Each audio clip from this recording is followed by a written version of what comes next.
안녕하십니까? 지난 시간에 우리는 사무엘 3장을 보면서 우리 양명 이사님 기도해 주신 대로 하신 말씀대로 하나님께서 우리를 깨우시고 14만 4천을 세우시기 위해서 이렇게 애를 쓰시고 계신다는 사실을 생각할 때 여러분의 마음은 어떠신가요? 세상이 점점점 멀어지나요? 더 가까워지나요? 하나님께서 우리를 위해서 하나님께서 우리가 차지하기를 바라시는 위치가 있거든요. 위치. 그거를 알고 계신다면 그 기대에 뭐 해야 돼요? 기대. 이 부응이란 말 아시죠? 부응. 기대에 부응하셔야 될 거 아닙니까? 효도하시려면 효도하셔야 되지 않겠어요? 예. 제가 이제 그 사무엘상 3장은 시리즈로 이어져 가지고요. 아직 노트가 다 완성이 안 돼서 4장을 제가 마쳤는데 아직 그 5장, 6장 계속 이어지는 게 우리 앞으로 겪을 사건들이에요. 앞으로 겪을 사건들. 그래서 그걸 이제 계속 공부하시면서 제가 이제 다음 주나 이렇게 또 다다음 주 이렇게 이어지는 대로 이제 준비해 오겠습니다. 그래서 오늘 제가 어제 밤에 숙제 내드렸죠? 예, 숙제를 받으신 분, 우리 어떤 분은 빨리 돌아가시냐고 숙제를 가르쳐 드릴 기회를 못 드렸는데, 예, 그죠? 그래서 숙제가 뭐였죠? 예, 그걸 이해하는 거죠. 근데 여러분 그거 아십니까? 여기 보면 다니엘서 8장 13절 14절인 과연 무슨 뜻일까? 여러분 다니엘서 8장 14절이 2300주의 하잖아요. 그게 이 재림교회의 근간이 되는 그 진리라고 화이트분이 얘기했습니다. 근데 여러분 그거 아세요? 13절은 질문이고 8장 13절은 질문이고 14절은 대답이거든요. 근데 제가 만난 재림교인 중에 13절을 저에게 질문이 무슨 뜻인지를 저에게 알려준 사람이 질문에 대한 답이니까 질문을 먼저 알아야 될 거 아니에요. 그 질문에 대한 답을 저희한테 설명해 주는 분을 단 한 명도 못 만났습니다. 우리 재림교인이 말씀을 잘 안다고 생각하세요? 저는 이 앞에서 뭐 잘난 체 하는 게 아니라 정말 어메이징한 게 재림교회의 근간이 되는 말씀을 설명해 주는 사람, 13절이 무슨 뜻인지, 13절의 질문에 대한 대답이 8장 14절인데 여러분 제가 그 숙제를 내드렸잖아요. 8장 13절 한번 읽어볼까요? 내가 들은즉 거룩한 자가 말하더니 다른 거룩한 자가 그 말하는 자에게 묻되 이상에 나타난 바 매일 드리는 제사와 망하게 하는 제약에 대한 일과 성소와 백성이 내어준 바 되며 짓밟힐 일이 어느 때까지 이를꼬 하매. 조금 방금 읽으셨죠? 숙제도 내드렸는데 이게 무슨 질문이에요? 네? 2300일은요 6년이 좀 넘는 시간이에요. 6년이. 그래서 이거 어제 읽어보시면서 이게 무슨 뜻인지 설명하실 수 있다. 손 들어보세요. 그래서 이것과 관련한 게 데스몬드 포드라고 아세요? 데스몬드 포드 1950년대 호주에서 신학자 그 사람이요 재림교회를 이걸로 공격했다니까요. 그분이 재림교인이에요. 어이없게도. 근데 그 사람이 재림교회를 이걸로 휩쓸어 버렸어요. 이걸 공격으로, 이 구절에 대한 공격으로. 그래가지고 그분이 따로 나가가지고 로마린다의 교회 차리고 거기서 이제 재림교회 그건 근간이 잘못되었다 그러고 하는 재림교회 기둥 뿌리를 뽑고 있는데 미국의 재림교인들이 하나도 대항을 못했어요 그때. 그래서 그분 그 목사 그 직하는 거 그거 뺐고 라이센스 뺐고 목사 자격증 뺐고 그랬거든요. 그래가지고 지금 딱 보여드리겠습니다. 어쨌든 그거에 대한 오늘 공부를 하는 겁니다. 서론이 길죠. 8장 14절 그가 내게 이르되 2300주야까지니 그때의 성소가 정결하게 함을 입으리라 하였느니라 그랬습니다. 그래서 여기서는 이제 이게 처음에 보인 대로 이 그림을 갖고 왔는데 하늘에 거룩한 존재 두 사람이 나오는데 한 명은 가브리엘일 것이라고 추정이 되고요. 그 다음은 예수님이에요. 그 두 분이 두 사람이 예수님만 분이지. 두 사람이 사람이 아니지. 죄송합니다. 어쨌든 두 존재가 이 가브리엘이 딱 보면서 8장에서 이렇게 예수님한테 질문을 합니다. 여러 가지 질문이 이제 긴데 8장 13절에 이제 내용 요약을 보면 성소와 백성이 내어준 바 되어 무슨 일이요? 짓밟힐 일이 어느 때까지 계속되겠습니까? 자, 여러분 질문입니다. 성소와 백성이 내어준 바 되어 짓밟힐 일이 역사적으로 나타났어요? 안 나타났어요? 어느 때 나타났죠? 네. 로마. AD 70년에 짓밟혔어요? 안 짓밟혔어요? 성소와 백성이 내어준 바 돼서. 바벨론의 포로 때도 짓밟혔죠. 뭐 저기 그리스 시대에는 그 안티오코스 에피파네스 그 사람 2세가 와서 4세죠, 4세. 안 짓밟았어요? 짓밟았어요? 그죠? 그러니까 이제 가브리엘이 엄청 답답한 거예요. 아, 도대체 이놈의 이스라엘 백성은 성만 지어놓으면 이방인들이 와가지고 짓밟아버리고 돌 하나 돌 위에 남지 않고 짓밟아버리고 또 짓밟고 또 몇백 년 지나서 또 짓밟고. 그러니까 가브리엘이 한탄스러워요, 안 한탄스러워요? 도대체 예수님 이게 도대체 언제까지 짓밟힐 것 같아요? 성소와 백성이 맨날 내어준 바 되며 계속 짓밟힌다는 거예요. 그러니까 도대체 이걸 언제까지 이건 짓밟히겠습니까? 도대체 저 끝을 보고 싶어요. 그랬더니 예수님께서 뭐라고 답변하세요? 2300주야까지는 그제서야 성소가 정결하게 될 거야. 그 말은 무슨 뜻이에요? 예? 예, 때가 있다. 좋은 답변이십니다. 때가 있다는 거 알겠는데 다시 말해서 무슨 말이에요? 가브리엘이 여러분 이게 감정이입이 안 되시는가 보구나. 죄송한데 가브리엘이 답답해요. 예수님 이 백성들이 성소와 백성이 내어준 바 되어 계속 짓밟히는데 어느 때까지 짓밟히겠습니까? 하니까 예수님이 2300주야까지니 그제서야 성소가 정결하게 되겠다. 그 말은 무슨 말이에요? 이모장 장로님 무슨 뜻이에요? 무슨 말이에요? 도말? 그 맞는데 지금 그 가브리엘의 질문에 의해서 답변을 해보자면 이 답변이 무슨 예수님이 말씀하신 거 무슨 뜻이에요? 예수님께서 답답하다. 가브리엘 답답하다. 이거 언제까지 성소와 백성이 내어준 바 되면 짓밟힐 겁니까? 하니까 예수님이 2300주야까지니 그제서야 성소가 정결하게 되리라. 그러니까 예수님이 하신 말씀 그 말은 무슨 뜻이에요? 간단하게 예수님의 중보를 통해서 네. 우리 안에 있는 모든 죄가 도말되고 정결해져서 끝을 맺는다. 답답합니다. 전하는 답변이 안 나와. 제 간단하게 얘기해줘. 간단하게. 그때가 되면 더 이상 짓밟히지 않는다는 얘기예요. 그게 가브리엘이 원하는 답변 아니에요? 물어본 게 그거잖아요. 언제까지 도대체 짓밟히겠느냐. 그 얘기예요. 그 질문을 여러분 이제 깊이 생각하시면서 묵상하시면서 더 이상 짓밟히지 않겠다는 얘기네.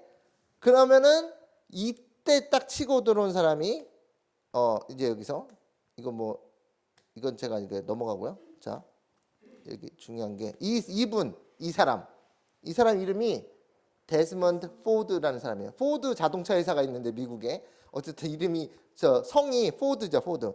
이 사람은 호주 사람인데 하늘 성소와 조사 심판을 부인하는데 이 사람이 뭐라 그러는지 이 사람의 주장이에요.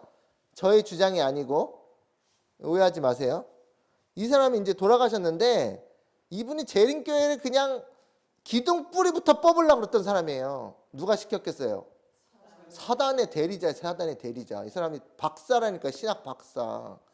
1950년대부터 저는 개인적으로 저희 지극히 개인적인 의견으로 이 사람이 제수이트라고 생각합니다. 그건 뭐 제 의견이니까요. 예, 제수이트.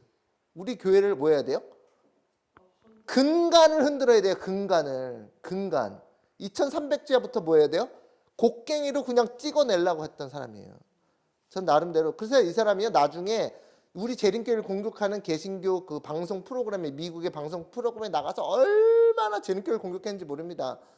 제수이트라고 생각합니다. 어쨌든 제 개인적인 의견이고 그 사람이 뭐라고 하는지 보세요.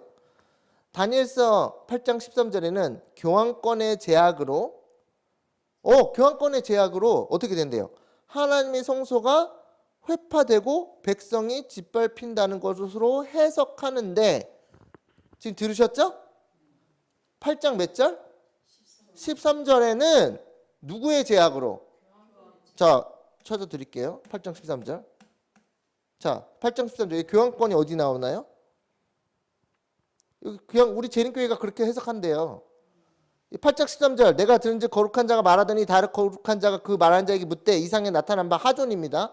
하존에 나타난 바 매일 드리는 제사와 망하게 하는 제약에 대한 일과 성소와 백성이 내어준 바 되며 짓밟히죠? 짓밟힐이 어느 때까지 이를 거 하면 교환권은 어디 있어요? 여기 어디 있어요? 예? 없어요? 어디 있어요? 우리 재림교회가 그렇게 해석한다는 걸 지금 데스몬드 포드가 얘기하는 거예요. 그 사람은 잘못됐다고 주장하는 거고 재림교회가 주장하는 게 여기 교환권이 있다는 거예요. 어디 있어요? 라고 생각하시면 안 됩니다. 제가 우리 교회가 얼마나 성경을 모르시는지 아시겠죠? 예, 성경 얼마나 모르는지. 여기서 교환권이 어디 있어요? 그 사람은 재림교회가 그렇게 계속 잘못 알고 말하고 있는 걸 얘기하는 거지. 그렇죠. 그러면서 우리에게 뭐 하라는 거예요? 성경을 연구하라는 거죠. 알고 있으니까. 근데 그분이 좋은 의도가 아니라는 거예요. 다시 말해서. 의도는 그런데 재림교회의 상태를 정확하게 그렇죠. 그렇죠. 어디 있어요? 교환권. 아니 교회에서 매일 드리는 제사를 네. 교환권이 내세우는 아니 우리 교회는 우리 교회에서 그렇게 주장하지 않고 우리 재림교회가 얼마나 다니엘서를 모르시는지 이게 1편에 교환권이 우리 해석합니다.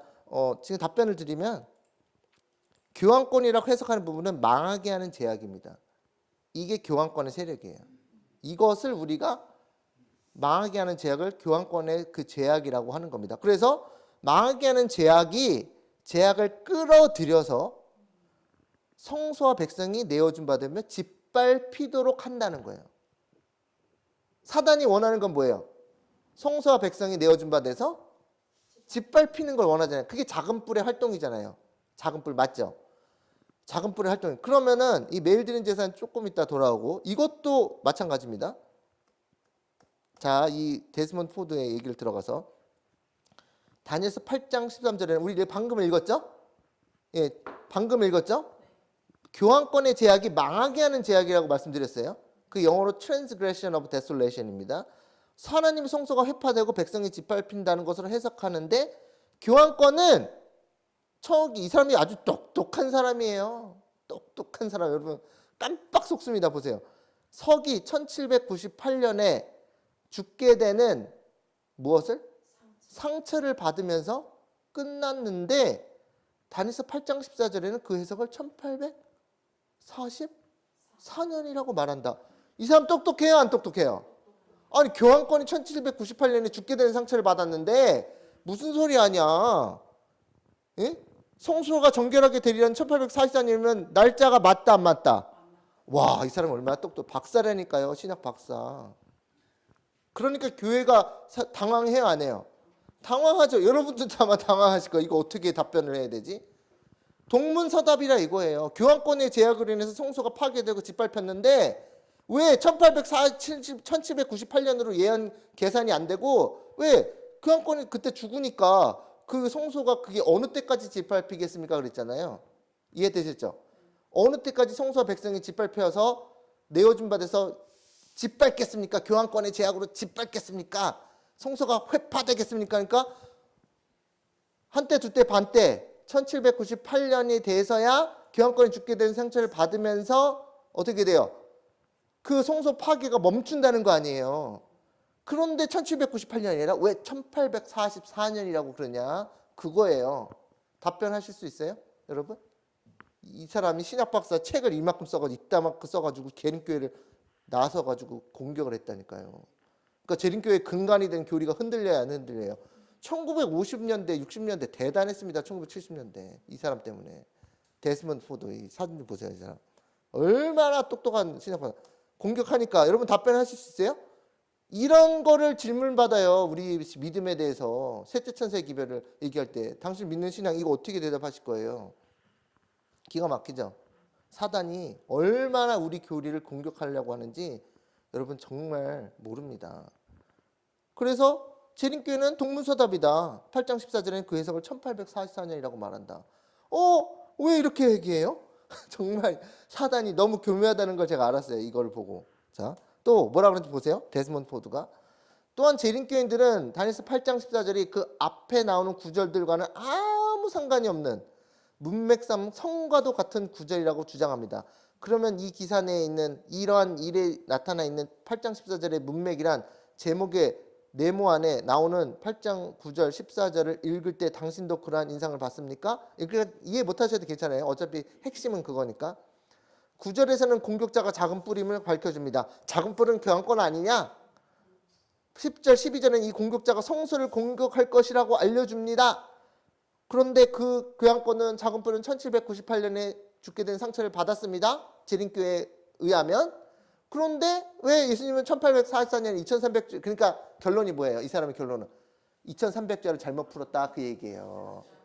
그죠? 그러니까 다 속아 넘어가요 안 넘어가요? 이 사람 때문에 재림교회 떠난 사람이 수천 명이에요. 확신하세요? 재림교회 교리? 장로님들 확신하세요? 이렇게 공격하니까? 13절에는 이 공격이 어느 때까지 계속될 것인지를 묻습니다. 가브리엘이 물었죠? 어느 때까지 짓밟힐 것이냐? 그리고 나서 14절에는 이렇게 대답합니다. 2300 저녁과 아침이다. 2300 주야다. 모닝 앤 이브닝 앤 모닝이니까.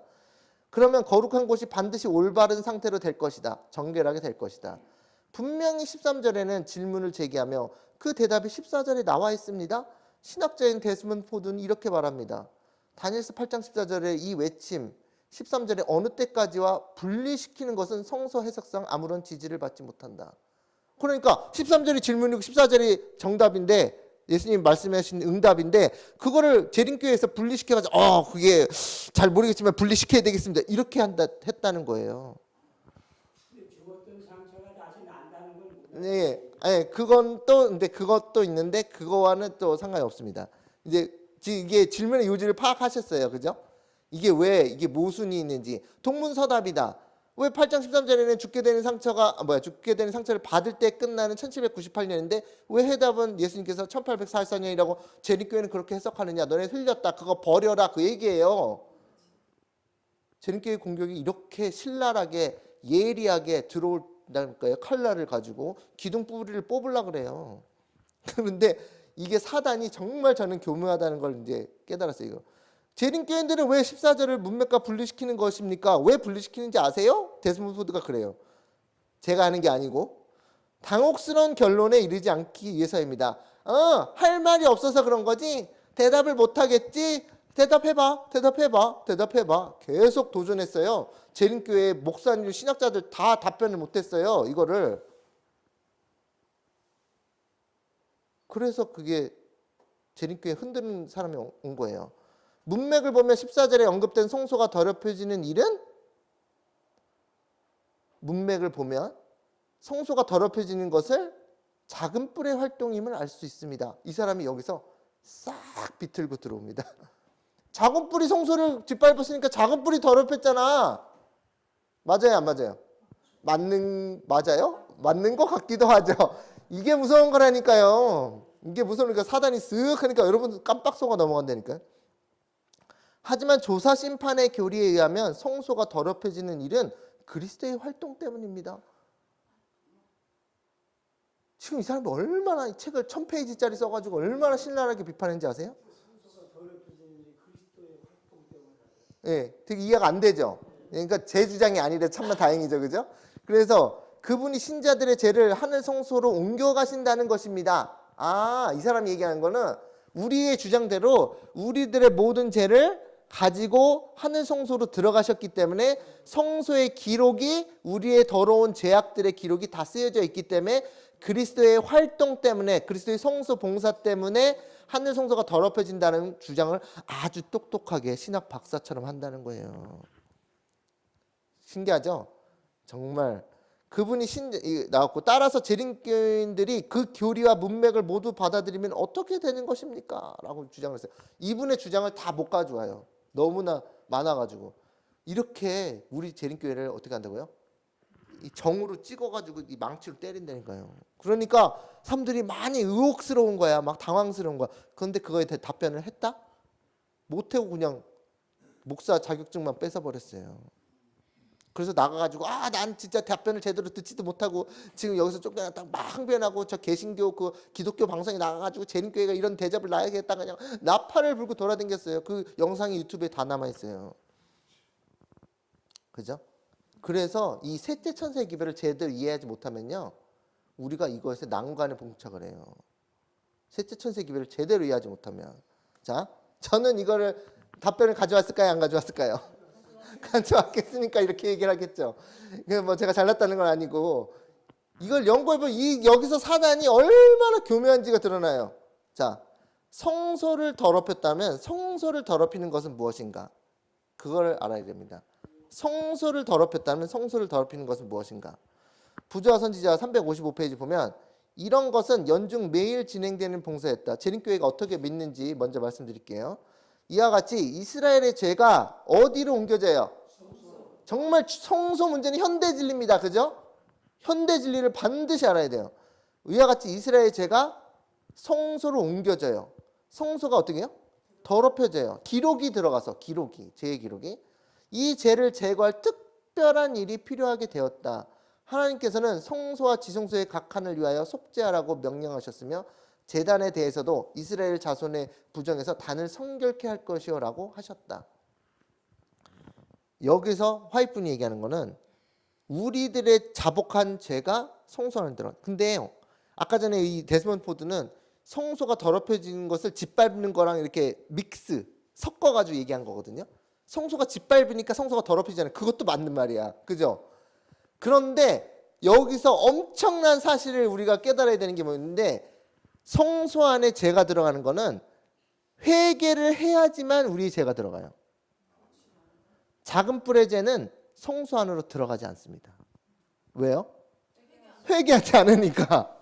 그게 아주 기가 막힌 거예요. 와, 기가 막히죠. 야, 사단이 얼마나 교묘한지 몰라요. 작은 뿔이 회개하나요? 회개 안 하니까 그 사람이 양을 잡아서 피를 받아서 죄에게 전가시켜서 그 죄가 성소 안으로 들어가요? 안 들어가요. 회개하지 않으니까. 그런데 우리는 회개하니까 들어가는 거예요. 그 죄를 속죄하려고. 사단이 교묘하게 고기를 딱 비틀고 들어온다니까요. 소름이죠. 예. 하나님께서 이것을 정당하게 아주 하나님 말씀대로 해결할 방법을 다 주시는데 우리가 기도를 안 한다는 거예요. 그래서 화이트분은 계속 주장합니다. 그리스도의 피가 회개한 죄인의 율법의 정죄에서 풀어줄 것이었지만 용서를 받을지언정 죄를 어떻게 완전히 없이 하지는 못할 것이었다. 이것도 왜 그런지 연구하셔야 돼요. 왜 그런지. 이것도 왜 분명히 죄의 용서를 받았는데 내가 예수님께 십자가의 피를 막 공로를 의지하면서 내가 죄의 용서를 받았는데 그런데 왜 죄는 완전히 안 없어지지? 기록에서 왜 안 없어지지? 왜 도말의 봉사가 필요하지? 여러분 이 성경 이 주제 이거는요 굉장히 셋째 천사의 기별의 핵심이에요. 왜 안 없어지지 내 죄가? 용서 받았잖아요. 근데 왜 죄는 안 없어지는 거지? 화이트는 얘기했잖아요. 그걸 우리가 성경 연구로 찾아내야 되는 거예요.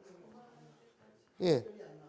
왜 도말이 안 되는지 바로 용서받을 때마다 이게 지성소 봉사의 핵심이잖아요. 그거는 나중 얘기고 오늘 얘기는 이게 아니니까 여러분 연구하셔야 돼요. 예, 꼭 연구하셔야 돼요. 이래 이 셋째 천사의 기별에서 핵심을 완전히 꽉 붙잡고 나가서 셋째 천사의 기별을 선포해야 될 거 아닙니까?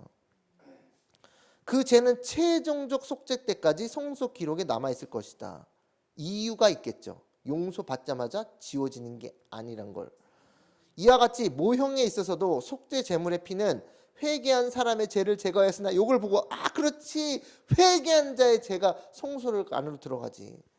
그것은 속죄일까지 성소에 남아있었다. 그 기록으로 남아있기 때문에 성소가 더럽혀졌다고 얘기하는 겁니다. 그죠? 부조와 선지자 357페이지 최후의 보상의 큰 날에 죽은 사람들이 자기 행위를 따라 책들에 기록된 대로 심판을 받을 것이다. 그때 그리스도의 속죄의 공로로 말미암아 회개한 모든 사람의 죄가 하늘 책에서 도말된다. 이제서야 뭐예요? 클리어가 되는 거예요. 깨끗하게 되는 거예요. 클리어 아시죠? 아, 문제가 복잡하고 막 성소에 뭐 죄의 기록이 남아 있고 골치 아파 막 이거 어떻게 해결하지? 나중에 모두 다 어떻게 된다? 깔끔하게 정리가 된다. 영어로 클리어하게 된다. 그런 의미에서 하늘 성소가 정결하게 된다는 뜻도 있어요. 한 가지가 아니라는 거예요. 두 번째는 있죠? 여러분의 마음의 성소가 정결하게 되는 것도 들어갑니다. 그게 더 중요하죠. 그리고 사단의 모든 죄를 뭐예요? 사단에게 모든 죄를 아사셀 염소에게 옮겨 전가시키는 거죠. 그게 하늘 법정에서 판명이 나서 모든 죄를 옮겨지는 겁니다. 이와 같이 하여 성소는 제 기록에서 해방 또는 제 기록에서 기록을 도말되면서 클리어하게 그리고 정결케 되는 것이다. 화이트님 이걸요 10번 20번 읽어야지 막 그 말씀을 어떻게 해요? 자근자근 씹어 먹어야 된다니까요. 이걸 이해하려고 몇 번을 읽었는지 몰라요. 부자선지 357페이지 모형에 있어서 이 속죄의 대사업 곧 죄를 도말하는 일은 우리의 소망 예? 너희 안에 계신 그리스도 곧 영광의 소망. 그렇게 되면 어떻게 돼요? 죄가 도말돼요. 너무 기쁘죠? 예. 어떤 목사님은 그 한국 오셔가지고 그것 때문에 설교하다 우셨잖아요. 눈물 흘리고 같이 부부 대속죄의 봉사 곧 속죄 제물의 피의 공로로 말미암아 성소를 더럽혀왔던 죄를 제거 도말함으로써 성취된 성소의 정결로 예표되었다. 너무 중요한 거예요. 성소 정결의 문제 너무 중요한 문제입니다. 다시 본문을 읽어보면 자 이제 해결을 해야 되죠. 우리가 그걸 알았으니까 내가 들은즉 거룩한 자가 말하더니 다른 거룩한 자 다시 말해서 다른 거룩한 자가 가브리엘 천사가 그 말하는 자 예수님에게 묻되 이상 하존이라는 이상에 나타난 바 하존이라는 이상에 뭐가 났다고요? 나타났다고요. 이상에서 뭐가 나타났다고요? 뭐가 나타났어요? 매일 드리는 제사와 이거 아직 안 했죠? 공부 안 했죠? 그러니까 매일 드리는 제사가 나타났고 맞죠? 맞아요? 이상에 나타났다 그랬잖아요. 지금 이상에 나타난 바 괜찮아요. 저도 이거 이해하는데 몇 개월 걸렸습니다. 이상에 뭐가 나타났어요? 안 나타났어요? 나타났죠. 뭐가요? 매일 드리는 제사가 나타났고 또 뭐가 나타났어요? 망하게 하는 제약이 나타납니다. 작은 뿌리라 그랬죠? 망하게 하는 제약. 그리고 성소와 백성이 내어준 바 되며 짓밟힐 일이 이상에 나타났다는 거예요. 그래서 근데 이상이 나타나니까 가브리엘이 그걸 봤다는 거죠. 그런 기분이 좋아요, 안 좋아요? 계속 짓밟히니까 안 좋아요. 그런데 그것이 어느 때까지 이를까 하며 예수님께서 1844년까지는 그제서야 성소가 정결하게 될 것이다. 그럼 그렇게 된 후에 뭐가 되지 않을 것이다? 더 이상 짓밟힐 일이 없을 것이다 라고 얘기하는 거예요. 그때 그 시대 이후로부터 그러니까 2300주야 1844년에 딱 끝나는 게 아니라 그제서야 뭐가 시작되는 거예요? 정결함이 시작됨으로부터 짓밟힐 일이 생긴다 안 생긴다? 안 생긴다라고 얘기하는 거예요. 성소의 백성이 내어준 바 되어 그래서 여러분 14만 4천을 예고하는 거예요. 그 전까지는 계속 백성이 짓밟혀. 포로로 끌려가고 짓밟혀. 근데 14만 4천이 나오면 14만 4천 죽이려고 칼 들고 달려든대요? 안 달려든대요? 근데 그 칼이 어떻게 돼요? 짓밟혀요? 안 짓밟혀요? 14만 4천에 대한 얘기를 하고 있는 거예요. 이게 소름이 싹 들어오면서 이걸 해결했다는 이것을 풀었다는 그 기쁨에 쫙 올라가. 와 이거구나. 아직 이해 못하셨을 수도 있어요. 아직. 여기서 가브리엘 천사가 미가엘 예수님에게 질문한 장면인 것 같다. 그 중요한 질문은 언제까지 그 하존이라는 이상에 나타난 바 이상을 보니까 나타났네요. 매일 드리는 제사와 망하게 하는 죄악으로 인하여 코데시 이게 성소를요 코데시라고 합니다. 거룩한 지성소를 코데심이라 그래요. 거룩하고 거룩하다. 두 번 거룩하다. 지성소예요. 코데시 성소와 백성이 내어준 바 되어 짓밟힐 것인가를 질문하는 거예요. 그러니까 짓밟혀야 돼요, 안 짓밟혀야 돼요? 더 이상 안 짓밟히게 한다는 게 셋째 천사의 기별이에요. 지푸라기 칼로 갖고 왔는데 지푸라기가 이게 지푸라기래. 칼이 지푸라기처럼 사그라든다는 거예요. 꺾어진다는 거예요.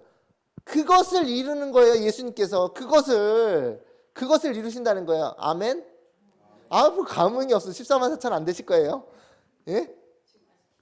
너무 놀래가지고 놀래가지고요? 이게 놀래요? 예. 이거를 진짜 여러분 공부하세요. 정말 저는 이거를 딱 공부해서 으아! 하면서 셋째 천사의 기별이 바로 이거구나. 셋째 천사의 기별이 바로 이거구나. 예수님께서 14만 4천을 세우시고 죄를 도말하셔가지고 우리가 더 이상 작은 뿔의 세력에 사단의 세력에 짓밟히지 않는 백성을 세우시겠구나. 아니 2300주야가 끝나는데 하나님이 14만 4천을 일으키는 거구나라는 거를 재림교회 안에서 지금 인지하고 있는 사람이 얼마나 있겠어요? 예, 맞죠? 그렇다는 거죠. 예. 근데 알고 있는데도 이 공격에 대해서 그건 다 아는데 자, 그런데 2300주야 되면서 뭐가 시작돼요, 여러분? 조사 심판이 시작되잖아요. 근데 산 자부터 시작해요? 죽은 자부터 시작해요? 죽은 자부터 시작되죠? 그럼 죽은 자부터 시작되는데 죽은 자가 예수님께서 하나님 아버지 앞에 데려가서 누구 아무개 돌아가신 아주 충실한 예수님의 제자 그 사람을 딱 하면서 제시하시죠. 하나님께서 그 사람은 네 백성이 맞다 아들아. 도장을 탁 찍혀요. 사단이 이미 죽었기도 했지만 더 이상 짓밟을 수 있어요? 하나하나 이제 하나님께서 딱딱 다 찾아오는 거예요. 짓밟혀요, 안 짓밟혀요? 와, 그거 소름이에요. 깨닫는 게. 이미 시작된 거예요. 사단에게 더 이상 뺏기지도 않고 내어준 바 돼요. 예수님이 내어줘야 돼요? 여러분, 예루살렘 성이 포위됐을 때 예수님이 거기에서 멸망받는 백성들 다 내어줘야 됐어요. 그래서 성소와 백성이 뭐 해야 돼요? 내어준 바 되어 짓밟힐 일. 사단이 내놓으세요. 내가 빗밟게 내놓으세요.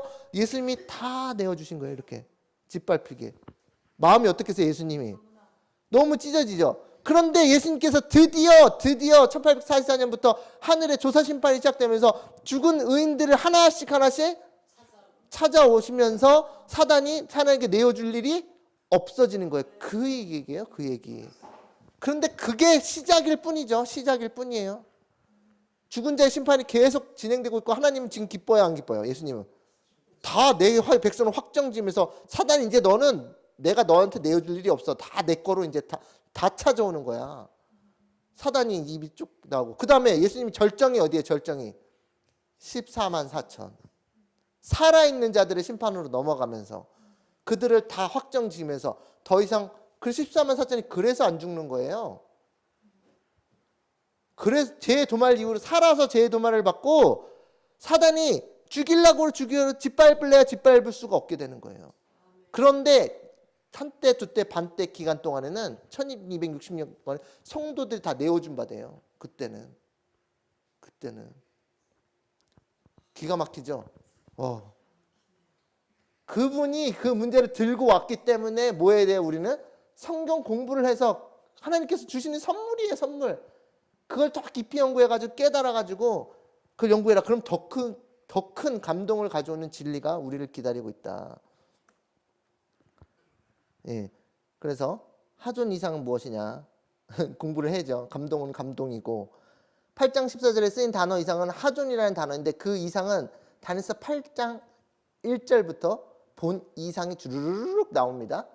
8장 읽어보셨겠지만 그 이상의 줄거리는 제가 다 읽을 시간이 없어요.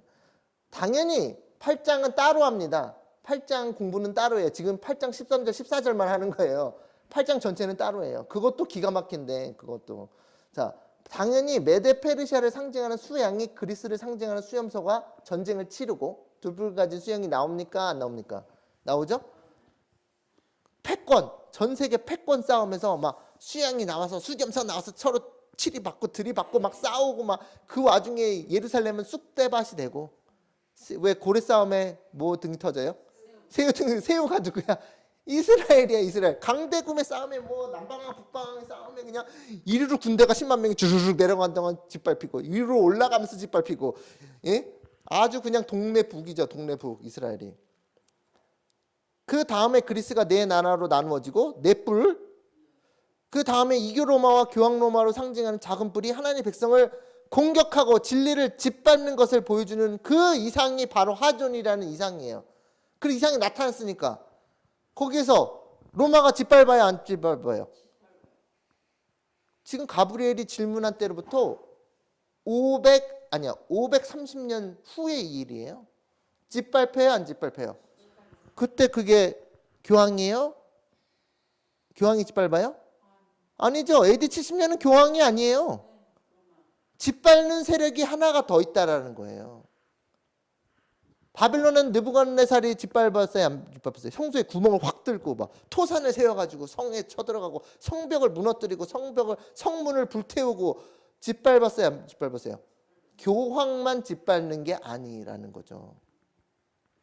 그 말씀 왜 드리냐면 어쨌든 이 이상을 통해 다니엘에게 보여주는 것은 그 이상에 나오는 모든 나라들이 바벨론, 메데 페르시아, 그리스, 로마, 교황 로마 이런 모든 세력들이 사단의 대리자 역할을 하며 하나님의 성소와 백성을 자근자근 짓밟아 왔다는 것을 보여주니까 가브리엘이 예수님 그거 언제 끝나요? 이런 거예요. 언제 끝나요?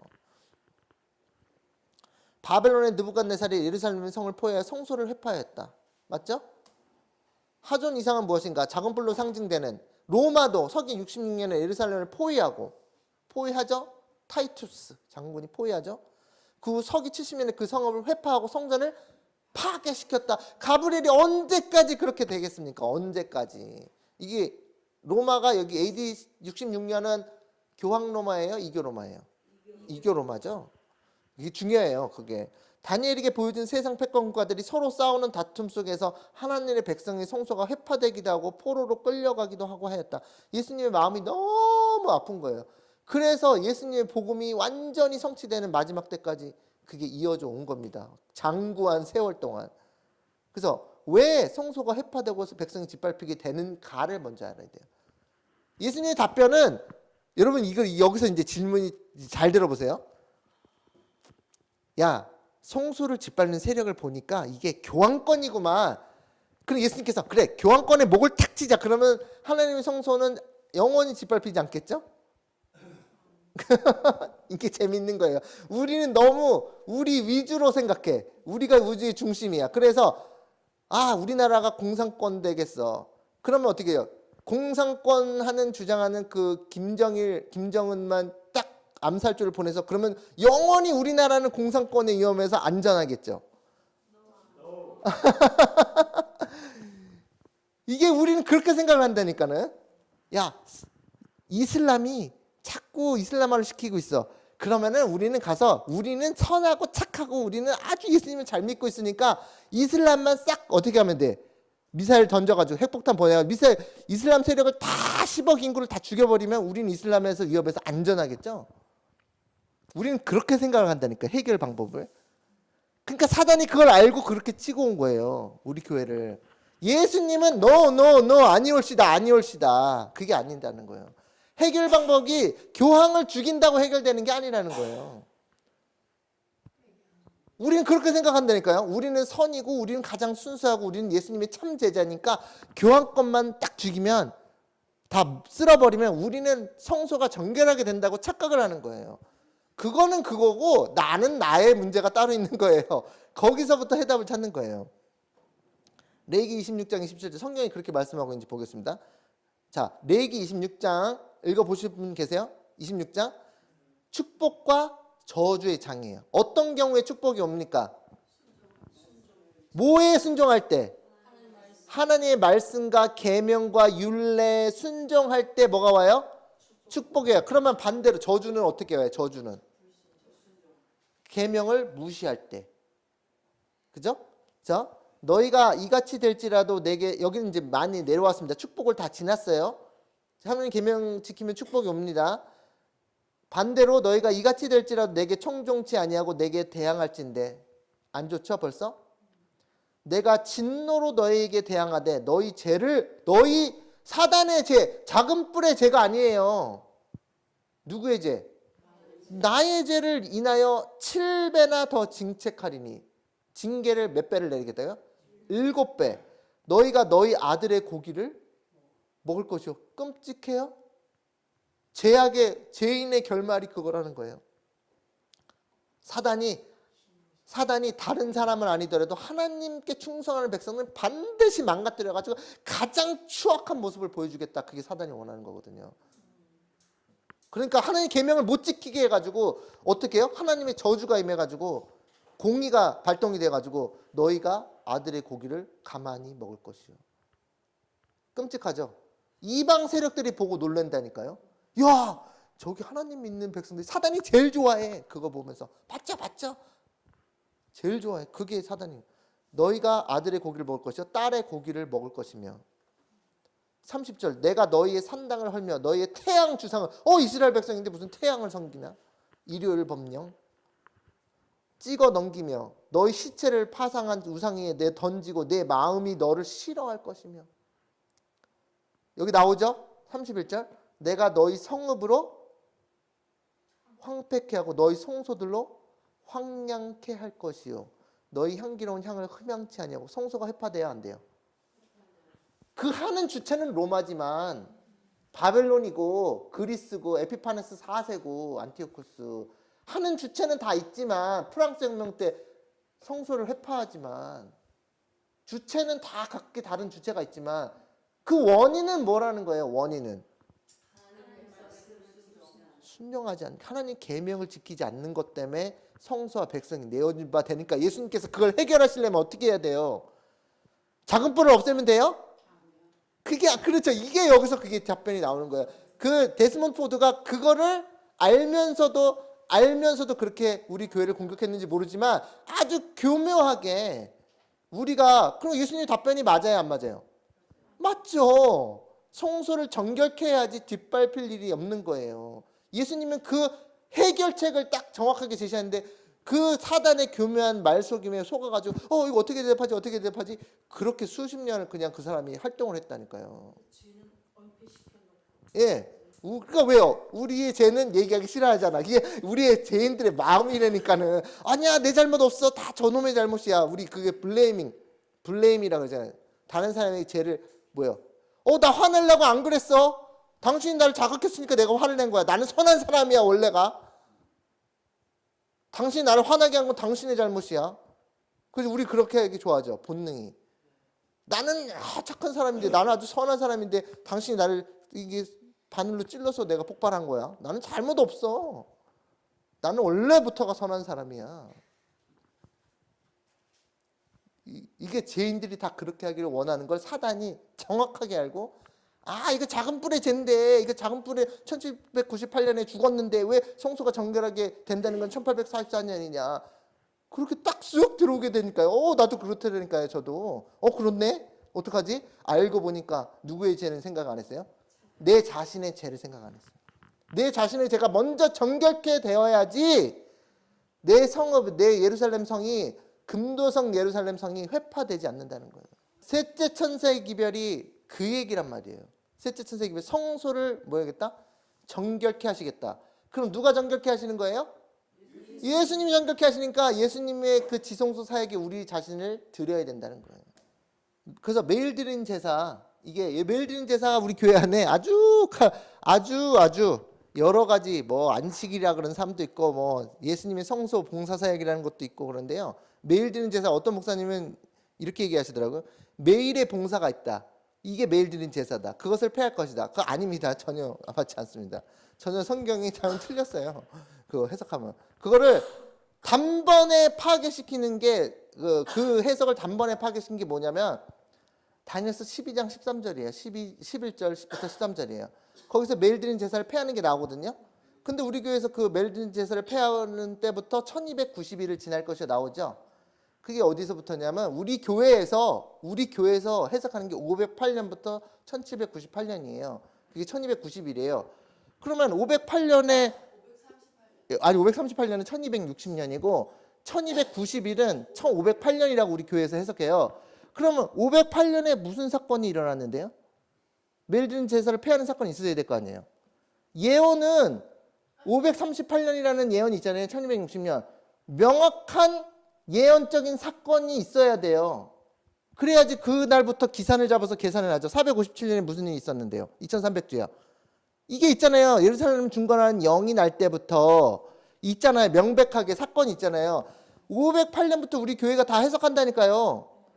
매일 드린 제사를 폐할 때부터 멸망에 가증한 것을 세우는 때부터 이렇게 돼 있지만 멸망에 가증하는 것을 세우는 거는 538년이고 매일 드린 제사를 폐하는 사건은 508년이라고 우리 교회에서 이미 해석을 해놨다고요. 옛날부터. 그건 안 버렸어요. 그런데 매일 드린 제사를 폐하는 사건이 508년에 있어야 되지 않겠어요? 그러면? 그게 뭔데요? 사건이 없다니까는. 그래서 그거는 그 잘못된 해석이에요. 매일의 봉사는 예수님 매일의 봉사는 언제 시작했는데요? 산을 성소 봉사 매일의 봉사 언제 시작했어요? 언제 시작했어요? 십자가 AD 31년에 시작했는데 왜 508년으로 잡아요? 그러니까 예언 해석이 다 망가진다니까는. 그거를 찝지 못하면 그거 잘못 해석하는 거라니까. 예수님 매일의 봉사라고 해석하시면 전부 다 잘못 얘기하는 겁니다. 아니면 508년에 예수님의 성소 봉사가 시작된 거를 말씀하시던가 폐하거나 508년으로 딱 찍어야 돼요. 어떤 사건을 통해서. 자, 그래서 매일 드린 제사란 문구에서 제사란 말은 원래 없는 단어가 추가된 거예요. 타미드라는 단어를 명사화시킨 건데 목사님 다 얘기합니다. 타미드라는 거 다 알아요. 근데 그걸 명사화시켜서 핫타미드라고 쓴 건데 히브리어 우리가 잘 모르니까 넘어가고 원래 뜻이 계속적인 것, 지속되는 것이라는 뜻이 있어요. continue 아시죠? 매일 있는 것이란 뜻이에요. 그래서 이것을 제사란 단어를 추가시킨 거예요. 킹제임스 성경에 원문에는 없는 걸 추가시킨 거예요. 그래서 매일 드린 데일리 세크리파이스, 그래서 매일 드린 희생물, 제사가 들어간 거예요. 그래서 그렇지만 이 다니엘은 매일 드리는 제사의 의미로 쓰지 않았어요. 그것이. 자, 계속적인 것, 또 항상 있는 것으로 쓰인 핫하미드는 재림교회 선지자 엘렌 화이트이 이미 초기 문제 74페이지에 그것의 올바른 뜻을 재림운동을 하였던 선구자들에게 하나님께서 보여주셨다고 기록했습니다. 초기 문제 몇 페이지요? 74 볼까요? 그래서 이제 정답은 그럼 뭐지? 이교주의를 매일 있는 것으로 얘기한 거예요. 이교주의. 처음 들으신 분도 계실 텐데. 자, 이거 먼저 초기 문제 볼게요. 74페이지 보면 그 후에 나는 화이트본이 이렇게 있어요. 나는 매일 드리는 것, 데일리, 타미드에 관한 것을 보았는데 제사란 말은 사람의 지혜로 된 것이며 제사란 말이 원래 있다라는 거예요, 없다라는 거예요? 화이트본이 얘기했다니까는. 근데 그걸 자꾸 매일의 봉사, 매일의 제사라고 주장하면 안 되죠. 성경을 제대로 연구해야죠. 원본에 의한 것이 아니었다. 예수님께서는 심판의 시간을 소리 높여 전하는 자들, Judgment Hour Cry라고 그랬는데, Judgment Hour Cry라고 그랬는데, 그 Midnight Cry, 밤중 소리를 얘기하는 거예요. 밤중 소리의 심판의 시간을 소리 높여 전하는 자들에게 그것에 관한 데일리, 제사에 관한, 매일 드리는 제사에 관한 바른 견해를 주셨다. 나와 있죠? 영어로 correct view예요. correct가 올바른 뜻이래요. 맞다. 그게 정답이란 뜻이에요. 근데 화이트본은 그것이 무엇인지는 얘기 안 하고 그거 있잖아. 재림운동했던 사람들이 정확하게 알고 있다고 하나님께서 나에게 보여주셨어. 그걸 딱 적어놓은 거예요. 예, 뭘 안지 알아줬는데 자, 1844년 이전 그러니까 뭐예요? 그 사람의 글을 찾아보라는 거예요. 다시 말해서. 그렇게 인도하시는 거예요. 우리가 그 사람이 뭐라고 했었나. 그러니까 찾아가서 보겠죠? 자, 보세요. 그 글을 보여드릴게요. 모든 재림운동했던 거의 모든 사람들이 제임스 와이, 조셉 베이츠 그런 사람들 있잖아요. 윌리엄 밀러 다 똑같이 얘기했어요. 다 똑같이. 제가 다 찾아서 놨었어요. 다 찾아놨어요. 근데 여러분이 다 보여줄 시간이 없으니까. 1844년 이전 그 모두가 연합되어 있을 당시에는 거의 모두가 이 매일 드리는 제사에 관한 바른 견해, 올바른 견해에 뭐가 되어 있어요? 일치되어 있었다. 그러나 1844년 이후에 재림운동의 실망 이후에 다른 견해가 올바른 비유겠어요? 다른 견해가 잘못된 견해죠. 받아들이게 되었고 그로 인해 어두움과 혼란이 뒤따랐어. 다른 견해를 재림교회가 다른 비유를 받아들인 게 나중에 1900년도에 초에 다른 교회를 받아들인 게 예수 그리스도의 하늘 성소 봉사 사역이라고 그걸 바꿔놨어요. 쏙 바꿔놨어요. 바꾼 데는 사단이 그걸 바꾼 데는 이유가 있겠죠? 이유가 있다니까. 그 예언적인 거, 치명적인 예언적인 사건과 연결이 전부 다 그걸 바꿔는 재림교회 교리가 무너진다니까는 사단이 들어와가지고 그걸 엉터리로 알고 있으면 안 돼요. 그래서 그럼 뭐라고 그러는지 윌리엄 밀러의 글을 읽어보면 되겠죠? 저의 주장이 아니라 화이트분이 뭐라 그랬어요? 재림 운동을 했던 사람들이 정확하게 알고 있었다. 그럼 저는 뭐예요? 정확하게 알고 있었어? 그럼 그 사람의 글을 내가 읽어봐야 되겠네? 읽어봤게요? 안 읽어봤게요? 봤죠. 읽어봐야죠. 윌리엄 밀러 계속 읽어 내려갔지만 매일 드리는 제사가 다니엘서 외에는 다른 곳에서 언급된 사례는 찾을 수 없었다. 매일 드리는 제사에 관한 그게 다니엘서에 5번 나옵니다. 근데 다른 데서는 안 나와요. 그러자 나는 콩코던스의 도움을 받아. 이거는 콩코던스는 성경 그 단어 사전 같은 거예요. 이 단어가 어디에 또 나오나, 똑같은 단어가 어느 성경절에 나오나, 여기 나오면 저기도 나오고 이렇게 있잖아요. 그때는 컴퓨터가 없으니까 그 단어와 연관된 제거하다. 그 단어를 다른 애는 안 나오니까 이 사람이 막 알고 싶죠. 그러니까 그 단어와 연관된 매일 드리는 제사를 폐한다는, 제거하다를 찾은 거예요. 제거하다는 여러 군데 나오니까. 그가 매일 드리는 제사를 제거할 것이며 이 매일 드리는 제사가 제거되는 때부터 등 계속 읽어 내려가면서도 이 본문에 대한 해답을 찾지 못할 것 같다는 생각이 들었다. 예수님 얼마나 열심히 성경 연구를 했는지 아세요? 윌리엄 밀러가? 재림운동 아무나 합니까? 재림운동 아무나 해요? 절대로 아무나 하지 않습니다. 성경을 눈에 불을 켜고 하는 사람이 하는 거예요. 성경을 어디까지 간지 보세요. 마침내 데살로니가 후서까지 갔어. 데살로니가 후서 2장 7절 8절에 이르렀습니다. 불법의 비밀이 이미 활동하고 있다. 불법의 비밀이 뭐지? 불법의 비밀이 뭐예요? 교환권이죠. 교환권. 불법의 비밀이 지금 활동하고 있대요. 지금도 활동하고 있죠.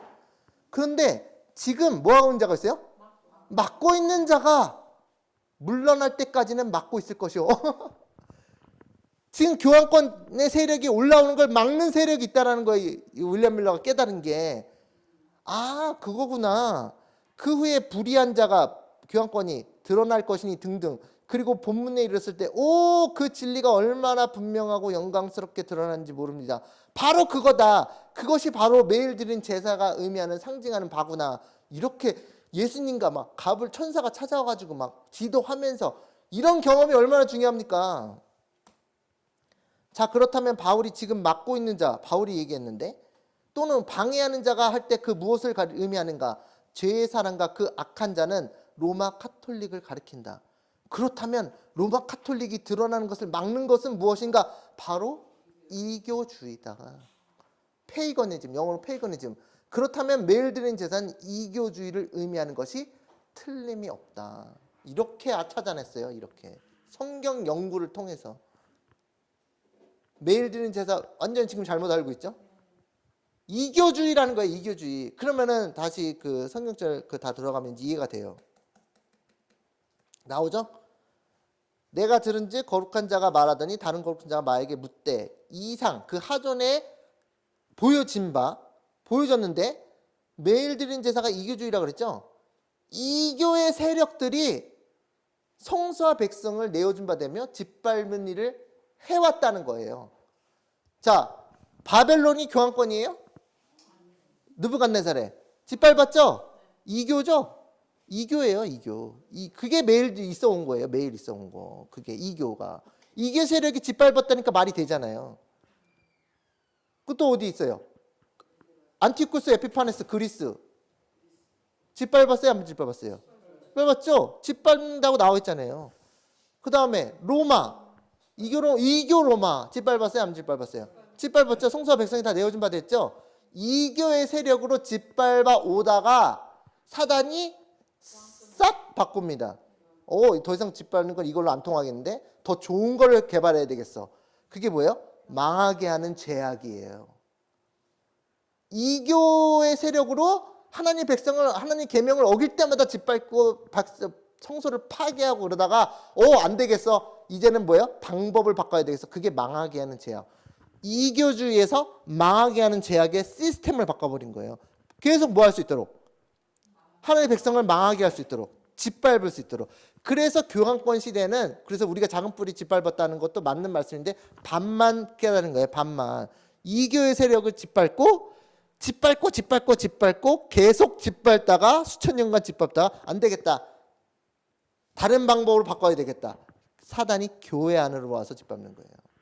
교리들을 다 바꿔버리고 일요일로 바꿔버리고 그러면 알아서 짓밟히게 돼 있어. 이제 하나님이 계명을 다 어떻게 되니까 교회 안에서 다 계명을 못 지키게 하는 거예요. 그래서 다니엘이 가브리엘이 물어본 것은 예수님 이 지금 이스라엘의 성소와 백성이 이교의 세력으로 해서 바벨론, 메데 페르시아, 그리스, 로마, 이교 로마까지 다 짓밟아 오지 않았습니까? 그게 매일 있어 온 것, 매일 드린 제사란 말은 원래 없는 거고 짓밟아 왔고요. 그 다음에 어떻게 또 아이고 이거 교환권이 나왔네. 교환권이 나와가지고 망하게 하는 제약으로 계속 망하게 하는 제약이 뭐냐면 교회 안에 망하게 하는 제약을 들여온다는 거예요.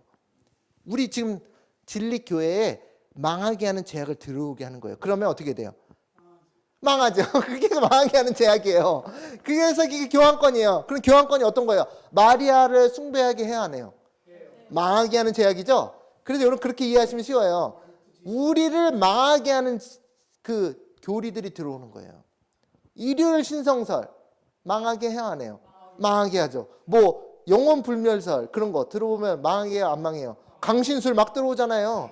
그러니까 사단이 교묘하게 그것을 교회 안에 들어오게 하는 게 아주 더 세련되고 더 고차원적이고 고단수적인 방법을 들여오는데 그 전까지는 매일 있어온 건 이교회의 세력들이라는 거예요.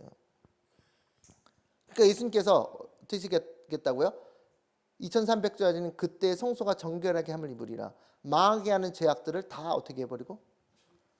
다 버리게 하시고 우리에게. 우상을 들여오잖아요. 그죠? 그런 것들을 제거하시고 또 이교 세력, 다신교 세력 그것도 하는 거 역할이 있죠? 다신교 세력이 하는 역할이 있잖아요. 미국에서는 트럼프가 대통령이 되면서 지금 이교주의에서 교황주의로 다시 말해서 짐승의 우상을 세우는 주의로 가고 있잖아요. 그 전까지는 다 이교주의에서 다신교주의거든요. 그러니까 온갖 더러운 것들이 다 들어오죠. 뭐 동성애 뭐 이런 거 다 들어오잖아요. 그게 다신교주의에서 오는 것들이에요. 그런 사상.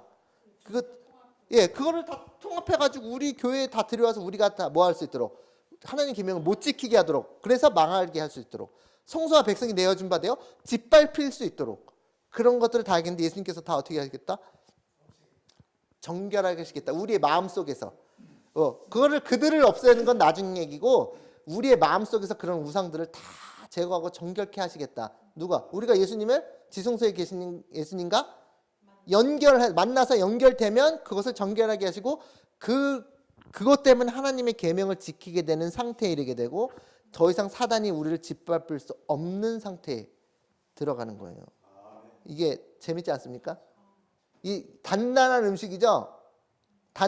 우유 아니죠? 우유 아니죠. 단단한 음식이라니까요. 이게. 근데 이게 시작이에요. 이게 시작이에요. 이게 시작. 그래서 뭐 이런 연구하는데 시간이 오래 걸지만 뭐 노트는 나중에 다 나눠 드리겠습니다. 자, 데살로니가후서 누가 아무렇게 하여도 너희가 미혹하지 말라. 먼저 배도하는 일이 있고 불법의 사람 곧 멸망의 아들이 나타나기 전에는 이르지 아니하니니. 우리와 관련이 있어요, 없어요? 있죠. 저는 대적하는 자라 범사에 일컫는 하나님이나 숭배함을 받는 자 위에 뛰어나 자존하여 하나님의 성전에 앉아 자기를 보여 하나님이라고 하느니라. 교환권뿐만 아니라 우리 자신도 우리의 마음의 보좌에 앉아 하나님이라고 하느니라 이렇게 될 수 있죠. 뭐 우리는 밖에서 오는 세력, 마귀의 세력, 사단의 세력, 우리 안에 있는 사단의 본성, 우리 제약적인 본성의 세력, 둘 다를 샌드위칭을 당하고 있어요. 샌드위칭을. 그래서 둘 다 자유함을 얻으시게 해주시겠다는 것이 예수님의 구원의 구속의 경륜입니다. 네, 불법에 저로 하여금 저의 때, 그 사람 작은 뿔에 때가 있어요. 나타나게 하려 하여 막는 것을 지금도 너희가 안 하니. 되게 중요한 얘기를 해요. 7절에 불법의 비밀 교환권이 이미 활동하고 있었으나 바울 시대에 이미 활동하고 있었어요. 바울 시대는 교환권이 올라올 때까지 538년 아직도 한참 멀었어요. 500년. 근데 불법의 비밀이 그때부터 활동을 했으나 뭐 하는 자가 있었어요? 지금 막는 자가 있어. 그 중에서 옮길 때까지 하리라. 그때 그러니까 옮겼다는 거는 제거했다는 뜻이에요. 너를 제거해야지 내가 올라올 수가 있어. 작은 뿔이. 제거. 그게 이제 이교주의라는 거예요. 이교. 교환권이요. 여러분 아시죠? 로마 황제가 신이었어요. 당시에는. 시저가 신이었단 말이에요. 그런데 로마 황제는 이제 정치적인 이유로 컨스탄틴 때 기독교를 공인하면서 기독교 세력을 다 합치면서 지금 트럼프처럼 다 규합을 해가지고 자신의 정치적인 입지를 세우려고 그러는 거예요. 그러니까 이 로마 그 황제는 교회들 너네들 내 밑에서 나만 지지해. 그럼 내가 너희들 지원해 줄게. 세금으로 도와줄게. 그러니까 교회는 너무 감사해요. 그러고 있잖아요. 그런데 그 황제는 꿈에도 생각하지 못했죠. 뭘 생각하지 못했어요? 그 교회들이 야심을 품고 있어가지고 황제도 끌어내리고 자기가 올라설 거라는 그 야심을 전혀 눈치채지 못하고 너네 교회들 연약한 애들, 군대도 없는 애들, 이놈들 다 내 밑에서 잘 나만 지지해 이러고 있었는데 나중에 어떻게 해요? 교회가 작은 뿔처럼 쓱 올라오더니 야심 품고 내가 이제 나라를 지배할 거야. 그래서 그 유명한 사건이 카노사의 굴욕이잖아요. 상상이나 했어요? 황제들이 가장 강력한 권력을 가지고 있어서 내가 교황을 폐하겠다 막 이런 식으로 내 마음대로 이렇게 하겠다 하는데 교황이 슬슬 간섭하기 시작하더니 아니 세상에 영적으로 유럽을 다 정복해버렸어. 그러고 나서 아니 황제도 말이야 지금 여기 지금 하나님의 대리자가 있는데 어디 마음대로 하냐 그러면서 뒤집혔어 권력이. 그게 교황권이라니까요. 그런데 그걸 맡고 있는 자가 아이러니하게도 로마 이교 황제라는 거예요. 이교 로마라는 거예요. 그래서 지금 막는 자가 있다고 얘기한 거예요. 그때는 십자군 전쟁이 네, 십자군 전쟁 교황이 이렇게 해가지고 그래서 그때 불법한 자가 나타나니 주 예수께서 그의 입의 기운으로 저를 죽이시고 강림하여 나타나심으로 패하시라. 마지막 때도 똑같이 반복돼요. 똑같이. 그래서 미국이 지금 다신교주의에서 이교주의에서 기독교주의로 넘어가는 순간이에요. 지금이. 누굴 세우기 위해서? 트럼프는 상상도 안 하고 있겠죠? 교회 목사들 다 나 지지해. 그런데 너희들 봐줄게. 자기가 지금 뒤집어 엎임을 당할 거 생각도 못하고 교회가 지금 무슨 야심을 품고 있어요? 교황이랑 똑같다니까요. 우리 교회가 연합해가지고 다 모여가지고 이 나라를 살리기 위해서 다 연합해가지고 하면서 나중에 뭔 욕심을 내요? 우리가 하나님의 대리자가 돼야 되겠다. 하나님 신성한 대권을 내가 여기서 뭐 해야 되겠다. 이 나라 미국을 통해서 행사해야 되겠다. 그래서 지금 역사가 그대로 반복된다는 거예요. 그죠? 그래서 영어로 taken out, take out, taken out 음식 가지고 나가는 것처럼 그를 그냥 제껴버리는 거예요. 로마 교황권이 올라오기 전에는 반드시 이교 미국을 제껴버리고 기독교 미국으로 가야 됩니다. 그게 우리 시대와 연관이 있는 거예요. 그리고 망하게 하는 죄악. 다시 말하면 이교주의 핍박이 끝나고 새로운 형태로 하나님의 백성을 포로 잡고 신약 성소로 대표되는 그리스도인들의 마음 성소를 회파하는 교황권 시스템을 말한다. 망하게 하는 죄악. 사단이 고단수 중에 고단수죠. 사단은 교회를 만들어서 우리의 마음을 장악해버린다니까. 망하게 하는 죄악. 이 죄악을 받아들이면 교황권의 거짓 교리와 거짓 것들을 받아들이면 어떻게 된다고요? 망한다고요. 황폐하게 돼. 재림 농원이 황폐하게 된다는 얘기예요. 재림 교회가 황폐하게 된다는 거예요. 그걸 받아들이면 안 받아들이면 농원이니까 농사가 돼요 안 돼요? 되겠죠. 그런데 지금 두 가지 마지막 때는 두 가지예요. 다신교주의, 이교주의와 교황주의 두 개가 다 쳐들어오려고 그래. 우리 마음으로. 우리의 마음으로. 우리 교회로 들어와서 한다는 게 아니라 우리의 마음으로. 그래서 교회에서 우상을 섬겨야 안 섬겨요? 성기죠. 그게 그 얘기예요. 예, 교회에서 무슨 우상이든 여러분 다 아시죠? 재물이든지 뭐 옷이라든지 뭐 차라든지 뭐 집이라든지 자동차라든지 뭐 모든 우상이 다 들어오면 사단은 예수님 집 밟으면 되죠? 이제 이렇게 대기하고 있는 거죠. 대기 타고 있어요. 5분 대기죠. 그래서 그 집 밟힘을 당하지 않기 위해서는 예수님께서 우리가 깨끗하게 정결하게 우리를 정결케 하셔야 된다. 누가? 예수님이. 지성소에 계신 예수님이. 이게 셋째 천사의 기별과 관련이 있는 거죠. 그렇죠? 그래서 그러므로 너희 선지자 다니엘이 말한 바 멸망에 가증한 것이 이게 교환권입니다. 그리고 여기서는 이교 로마죠. 가증한 것이 두 가지예요. 이교에 가증한 것과 교환권에 가증한 것. 예루살렘이 군대들에게 에워싸이는 것을 보거든 그 멸망이 가까운 줄 알라. 제가 이 성경을 왜 꺼냈냐면 마지막 때 똑같아요. 여러분의 마음에 우상이 있거나 이교의 우상이 있거나 이교의 우상은 바알신이잖아요. 바알신. 풍요롭게 해주는 이교의 우상이 있거나 아니면 교환권의 죄악들이 우리 마음속으로 들어오거나 뭐 우리는 원하지 않지만 그런 것들을 가지고 있으면 나중에 그 멸망에 가져간 것들이 에워싸요. 주인이 원래 주인이 와가지고 에워싸가지고 어떻게 해요? 여기 너희가 예루살렘이 군대들에게 에워싸이는 것을 보거든 그 멸망이 가까운 줄 알라. 에워싸인 그 일요일 법령이요. 뭐가 가까운 줄 알라? 마음의 우상을 쌓이는 것 자체를 모른다. 그렇죠. 뭐가 가까운 줄 알라? 멸망이 가까운 줄 알라. 이거 지금 시대소망 마태복음 24장 풀이한 것도 그거 다 시간 내서 해야 되는데 멸망이 가깝다니까요. 멸망이. 예, 시간이 없어서 빠르게 넘어가겠습니다. 그가 또 내게 이르시되 인자야 이스라엘 족속에 행하는 일을 보느냐 그들이 여기서 크게 가증한 일을 행하여 나로 내 송소를 멀리 떠나게 하느니라. 뭐가 와요? 멸망에 가증한 것이 와요.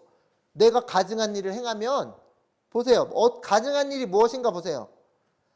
내가 들어가 보니 에스겔서 8장 10절 내가 들어가 보니 성소 안에 여러분의 마음 벽화에 우리들의 마음의 벽화에 뭐가 있어요? 곤충이 있고 가증한 짐승들이 그려져 있어. 마음의 벽화에.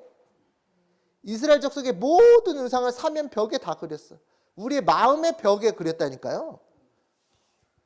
나는 돈이 너무 좋아. 그래서 돈을 그려놓고 5만 원짜리 그려놓고 예, 문화, 스포츠, 그 드라마, 영화 그런 것들이 마음에 다 삼국지 들어와 있고 예. 이거 지금 이게 지금 보세요. 에스겔서에는 성전에 물리적인 성전 안에 이게 교회 안에다가 그려놨다는 거잖아요. 신약 시대는 우리 마음의 벽에 그려놨다니까요. 그러니까 하나님께서 뭐라고 그러세요? 이거를 가증한 일을 행했다. 그러니까 가증한 일을 그 애초부터 만든 사단이 온다니까 에워싼다니까요. 그가 또 나를 데리고 16절 이게 다 못 읽어드려요. 여러분 8장 읽어보세요. 가증한 일이 무엇인가? 여호와 전 안뜰에 들어가시기로 보니 여호와의 전문 앞과 현관과 제단 사이에서 약 25명이 여호와의 성전을 등지고 낯을 어디로? 동쪽으로 향하여 동방 태양에 경배하더라. 끝이에요. 이게 정점 클라이맥스. 일요일 법령이에요. 법령. 태양을 숭배하는 날. 위에 가증한 것들이 무엇이냐? 위에 에스겔서의 내용을 보면 가증한 일은 하나님의 교회 안에서 일어나서는 안 될 일이 일어나기 때문에 가장 가증한 죄악이라는 거예요. 그래서 먼저 하나님께서 하나님의 교회를 먼저 심판해요. 이방 심판할까요? 안 할까요? 하죠. 근데 먼저 어디서 시작해요? 먼저. 그래서 선지자들이 계속 얘기한 거예요. 도대체 왜 이방인들은 잘 나가고 풍요로운데 왜 우리만 이렇게 고생하냐? 먼저 빛을 받은 사람부터 심판한다니까는. 즉 다니엘서 8장 13절의 질문은 하나님 백성과 송소가 내어준 바 되어 짓밟히는 사건이 이교 나라들의 침공에 의해서 일어나고 있고 또 앞으로 하나님의 교회 안에서 교환권 체제의 오류와 거짓 교리로 인해 하나님의 백성을 멸망케 하는 제약이 있을 것인데 그런 일이 언제까지 일어나며 그 끝이 언제 일어나서 더 이상 하나님의 백성의 성소와 백성이 다시는 짓밟히지 않게 될 것인가 하는 질문이다. 여러 번 말씀드렸습니다. 가증한 일, 시드기야 치세, 각양곤충 이거 선지자왕 448페이지. 밀실 속에 가져다는 분향, 우상들의 분향. 하나님의 교회 안에서 어디 안에서요? 하나님의 교회 안에서 평신도들만 우상이 있어요? 아까 제사장들이라 그랬는데 25명이 어딜 보고 동쪽 태양에 경배하죠. 누가요? 평신도가요? 앞으로 그렇게 될 거라는 얘기예요. 앞으로. 지금도 하고 있는데 다양한 문제를 네. 지도자들한테 네. 문제를 많이 유대인들은 그들이 그렇게 자랑스럽게 여기던 성전의 의미를 이해하지 못했다. 우리는 마음의 성전을 이해하고 있나요? 우리의 마음의 성전을 거룩하게 누구한테 드려야 돼요? 그들 자신을 성령이 임재하실 만한 성전으로 바치지 않았다. 그들은 그랬는데 우리는 어떠냐? 불경한 거래의 혼잡으로 채워진 예루살렘의 성전들은 관능적인 정욕과 부정한 생각을 품음으로 더러워진 마음의 성전을 너무나도 여실히 보여주었다. 역사는 반복이 된다니까요. 이 말씀이 시대통합 162페이지에 예, 거기서부터 나와요. 세상에 뭐 하는 자? 교회에서 장사를 해. 교회 장사하면 비즈니스 잘 되죠? 나 보험 설계사인데 교회 안에서 다 보험을 다 팔아야 되겠어? 예를 들어서 세상에 매매하는 자로부터 성전을 어떻게? 예수님이 하신다는 게 중요한 거예요. 우리가 우리 문제가 너무 많아. 우리 어떡하지? 근데 예수님 뭐예요? 예수님이 그냥 들어와서 성전을 정결케 해버려요. 그런데 여기서는 차이점이 있어요. 우리는 두 가지가 있어요. 우리가 원해서 성소 정결을 받던가, 그거 가장 좋은 방법이죠. 아니면 강제로 당합니다. 강제로 당하는 건 구원이 없어요. 예루살렘 포위됐죠. 강제로 쓸어버렸잖아요. 돌 하나 돈이. 두 가지 중에 어느 걸 선택하시겠어요? 어느 거를? 빨리 선택하세요. 빨리 어느 걸 선택하시겠어요? 강제? 강제죠. 그거 하면 멸망이라니까는. 그러니까 무조건 성소는 정결하게 돼요. 무조건. 그런데 첫 번째냐 두 번째냐는 여러분의 선택. 그거죠. 그 두 번째가 환란을 통해서 시련을 통해서 네. 아니 두 번째는 그냥 멸망이에요. 시련을 통해서 멸망이에요, 그냥. 그 예루살렘 성전 에워싸잖아요. 로마의 군대들이. 그 안에 구원이 없잖아요. 미리 전에 나와야 돼. 자, 성전을 정결하게 하면서 예수께서는 마음에서 더러운 죄, 곧 영혼을 부패하게 하는 세속적인 욕망, 이기적인 욕정, 악한 습관, 성질, 버럭버럭 내는 거, 그것을 제거하고 정결케 하는 게 셋째 천사의 기별이라고요. 하는 당신의 사명을 나타냈다. 예수님의 사명을 우리에게 나타내셨다. 얼마나 기쁩니까? 이것을 깨닫는 백성이 얼마나 행복합니까? 너희의 구하는 바 주가 호련히 여러분의 마음의 성전에 임하리니. 어떤 사람도 마음을 점령하고 있는 악한 세력들을 혼자서 내쫓을 수 없다. 누구만이? 그리스도께서만이 영혼의 성전을 정결하게 하실 수 있다. 그렇게 해서 2300주야 그 예언이 시작되는 거예요. 그리스도의 임재는 영혼을 정결하게, 예수님 마음에 모셔야 돼요. 그래야지 정결케 돼요. 성결하게 하여 주께 거룩한 성전과 성령 안에서 하나님의 거하실 처소가 되게 하실 것이다. 어떻게 해요?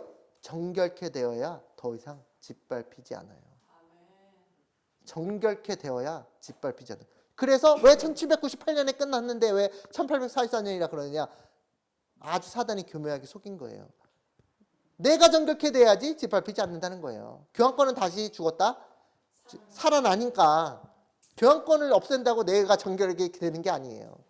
내 마음의 성전은 예수님의 정결케 하시는 전능하신 능력에 우리가 협력할 때 정결케 되는 것입니다. 여러분 성전 정결케 되고 싶으십니까? 예? 성전 정결케 돼야 되겠죠? 더 이상 짓밟히지 않는 성전이 되시기 바랍니다. 더 이상. 그래서 그가 내게 이르되 2300주야까지니 그때의 성소가 정결하게 함을 입으리라. 어때요? 네. 아니 지금 끝나고 하세요. 지금 생방 중이니까. 그래서 정결하게 되시기 바랍니다. 제가 다니엘서 8장 13절 14절이 엄청 중요한 그 진리라는 걸 오늘 같이 공부하셨죠? 그래서 진짜 성소, 하늘 성소의 그 진리는 현대 기별이기 때문에 여러분이 반드시 그 부자 선지자 이런 걸 통해서 이해하신과 성경 말씀을 먼저 성경 말씀을 읽고 이해 안 되는 부분을 그 부자 선지자 읽으시면서 여러분의 마음이 성전이 정결케 되는 것에 대해서 분명한 견해를 가지시고 그 다음에 그 진리로 인해서 정결케 되시기를, 아버지의 말씀은 진리죠. 진리로 거룩하게 되시길 바라면서 말씀 마치겠습니다.